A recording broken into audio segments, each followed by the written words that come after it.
Hey guys, welcome to It's Midnight Tea. I'm just gonna get straight into this one, so just grab your drink. This is another Am I the Asshole? I honestly don't even know if I'm overreacting anymore because half of my family thinks I destroyed my marriage too quickly and the other half thinks I stayed too long. So I guess I'm here asking strangers. I'm 31, my husband Ethan is 34. We've been together for almost 10 years and married for 6. We have a 7-year-old daughter named Lily. Until about 8 months ago, I genuinely thought we had a stable marriage. Not perfect, but stable. We both worked full-time, we struggled financially sometimes, we were tired all the time. Our daughter was involved in dance, but somehow became our entire life outside of work. But we laughed together. We watched movies together. We still slept in the same bed every night. Nothing felt broken, at least not to me. Then Ethan got promoted. At first, I was proud of him. His company had been dangling the management position in front of him for almost 2 years. When he finally got it, he started staying late more often, which made sense, at least in the beginning. More meetings, more responsibilities, more client dinners. He started dressing nicer, started wearing cologne again, started going to the gym before work. Again, none of that automatically screamed cheating to me. People online always say the signs are obvious, but when you're actually in a relationship with someone, you explain things away because you trust them. And honestly, I trusted him completely. The first thing that actually bothered me happened at Lily's dance recital. Ethan told me he might be late because of work. I remembered being irritated because Lily had been practicing for months. She was so excited. She kept asking if Daddy would be there. I told her yes because I genuinely believed he would make it. The recital started at 6. At 6:15, he still wasn't there. At 6:23, he walked in. But he wasn't alone. There was a woman with him. Tall, blonde, probably late 20s, pretty in an effortless kind of way. And the weirdest part, she sat down in the empty seat next to me like she belonged there. Ethan smiled nervously and said, "Sorry, work ran late. This is Claire. She's helping with the Henderson account." Helping. At my daughter's dance recital. I just stared at him. Claire smiled and held out her hand. I've heard so much about Lily. That sentence made my stomach twist completely. Because why had she heard so much about my daughter? And why was my husband talking about our family enough at work for this woman to feel comfortable attending a recital? But I pushed that feeling down, because making a scene at a child's dance recital would have been insane. So I shook her hand. The entire recital, I couldn't focus. I kept noticing little things. The way Ethan leaned toward her when speaking, the way she laughed at everything he said, the way she touched his arm casually. And maybe I sound crazy, but women know.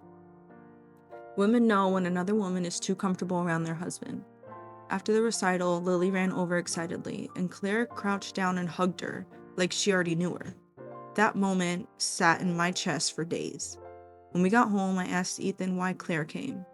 He immediately got defensive. Not guilty, defensive, like annoyed. He said she was just helping him finish work before the recital and didn't want to sit in the office alone while he rushed over. I asked why she hugged our daughter. He laughed like I was being ridiculous. Because she's friendly? Then he hit me with the classic line, "You're overthinking about this." And unfortunately, I believed him for a while, but after that night, things changed.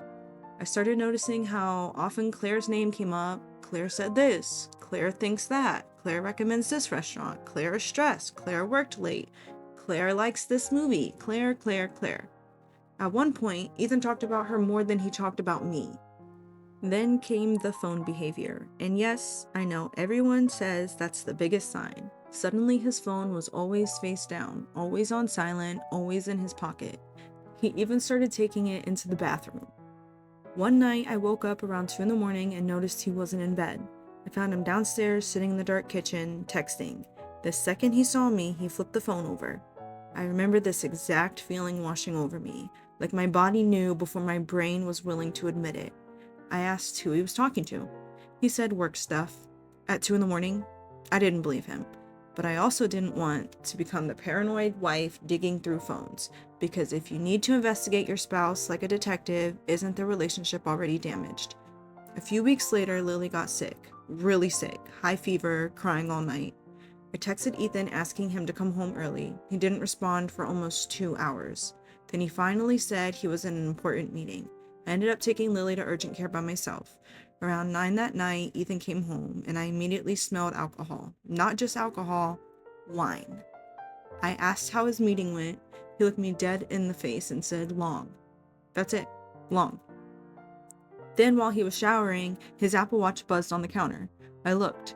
I know people will judge me for that, but I looked. And the message said, tonight was fun. You needed the distraction, with a little red heart, from Claire. I think part of me still wanted there to be an innocent explanation, even after the heart emoji, even after everything, so I confronted him immediately. He got angry, not apologetic, angry. He said I invaded his privacy.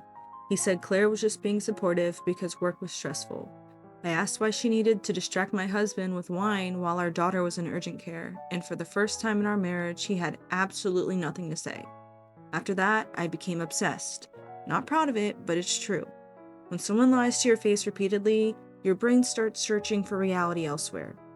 I checked phone records, hundreds of calls, mostly during work hours, but some after midnight. I checked our bank account, random restaurant charges, hotel charges, one charge from a spa. And before anyone says maybe it was for me, no, I would have remembered a spa day. Then came the moment that completely shattered me. Lily's school had a family picnic. Ethan said he couldn't come because of work, again. I was exhausted at that point, emotionally numb, but I took Lily anyway. And guess who was there? Claire. Not with Ethan, with her niece. At least that's what she claimed. When she saw me, she looked genuinely panicked. And then, I swear to God, 10 minutes later, Ethan showed up. He froze when he saw both of us standing there, and suddenly, everything clicked together so perfectly it made me feel sick. This wasn't random, this wasn't work, this wasn't harmless. These two people had become intertwined in our lives, and I was apparently the only person not informed. That night, I finally asked the question directly. Are you sleeping with her? Silence. That horrible silence. The kind where you already know the answer before they speak. Then he said, it just happened. Just happened, like cheating is weather, like it fell out of the sky accidentally. I asked how long. 6 months. 6 months. While sitting at our dinner table, while helping Lily with homework, while sleeping next to me. 6 months. Apparently, it started during a conference trip. He said they connected emotionally first. I almost honestly laughed, because cheaters always want credit for their emotional depth. He said he felt disconnected from me. He said we became roommates. He said Claire made him feel appreciated. Meanwhile, I was raising our daughter, managing our house, working full-time, and begging him to spend time with his family. But apparently, Claire appreciating his spreadsheets was enough to destroy our marriage.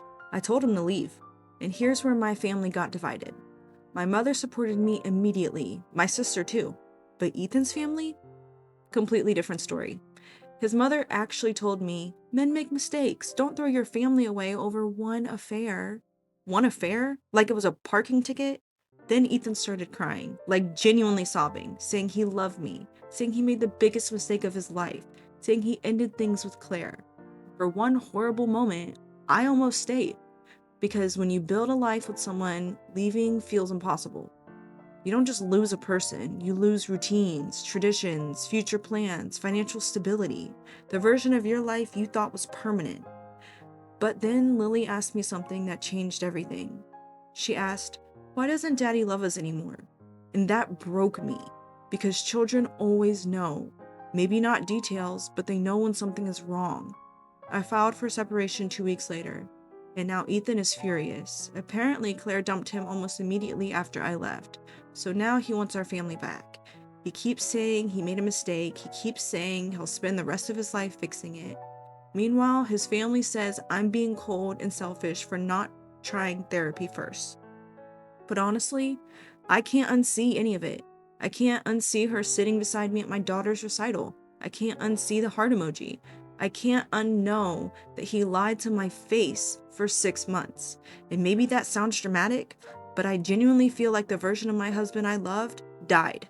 Because the man I thought I married would never have done this. So now I'm here asking strangers. Okay, let me know what you guys thought about it down in the comments, and I will see you next video. Bye.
Am I the asshole for ending my marriage instead of trying to work through the affair?